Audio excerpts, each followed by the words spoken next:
The Cabinet of the Netherlands is the main executive body of the Netherlands. The current Cabinet of the Netherlands is the third Rutte Cabinet, which has been in power since the 26th of October 2017. It is headed by Prime Minister Mark Rutte and his deputies Hugo de Jonge, Kajsa Ollongren and Carola Schouten. The cabinet consists of the ministers and state secretaries. The cabinet is led by the Prime Minister. There are between 12 and 16 ministers, most of whom are also heads of specific government ministries, although there are often some ministers without portfolio who have areas of responsibility inside one or more ministries. For instance, there has for some time been a Minister for Development Cooperation, who works within the Ministry of Foreign Affairs. Most ministries also have a state secretary who is responsible for part of the relevant portfolio. State secretaries are given the right to call themselves minister in other countries and be treated as such for protocol purposes, while not having any of the domestic rights given specifically to ministers. Most significantly, state secretaries are not members of the Council of Ministers. The policy of a cabinet is coordinated by the Council of Ministers, in which all ministers, including ministers without portfolio, take part. The council initiates laws and policy. State secretaries do not attend the Council of Ministers unless invited, and even then they have no voting rights in the council.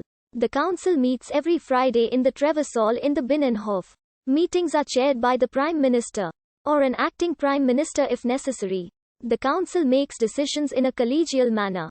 All ministers, including the Prime Minister, are equal. Behind the closed doors of the Trevisol, ministers can freely debate proposed decisions and express their opinion on any aspect of cabinet policy. Once a decision is made by the council, all individual members are bound by it and are obliged to support it publicly. A member of cabinet who is not prepared to publicly support a decision of the council is obliged to step down. Typically, a good deal of effort is put into reaching relative consensus on any decision. A process of voting within the council does exist, but is hardly ever used. Together with the king, the Council of Ministers forms the government, which makes all the major decisions. In practice, the king does not participate in the daily decision-making of government, although he is kept up to date by weekly meetings with the Prime Minister. The Dutch constitution does not speak of cabinet, but instead only of the Council of Ministers and government. The ministers, individually and collectively, are responsible to the States General for government policy and must enjoy its confidence. It is not possible for a minister to be a member of parliament. Ministers or state secretaries who are no longer supported by a parliamentary majority are also expected by convention to step down. In contrast to the Westminster system, Dutch ministers may not simultaneously also be members of the States General, although members of the States General can be appointed as ministers, whereupon their seats become vacant. An important question is whether the relationship between the cabinet and parliament should be dualistic or monistic, that is, whether ministers and leaders of governing parliamentary parties should prepare important political decisions. According to the dualistic position, members of parliament of governing parties should function independently of the cabinet.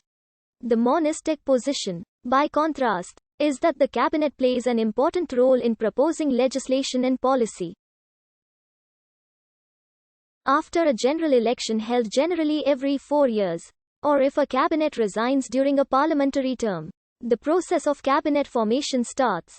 Because of the multi-party system of the Netherlands, no single party has had a majority in parliament since 1900. And formation of a coalition of 2 or often 3 parties is always necessary. This is a time-consuming process. The entire procedure is regulated by tradition and convention, with only the final appointment process specified by law. Initially, the Dutch monarch has secret individual meetings with the presidents of the Senate and House of Representatives, and the Vice President of the Council of State. Next, the monarch has a meeting with the leader of each parliamentary party in the House of Representatives. This is followed by appointing an informator who explores the options of a new cabinet. The informator is often a relative outsider and a veteran politician, who has retired from active politics, perhaps a member of the Senate or Rad Van state, though by convention he or she has a background in the largest party in the House of Representatives.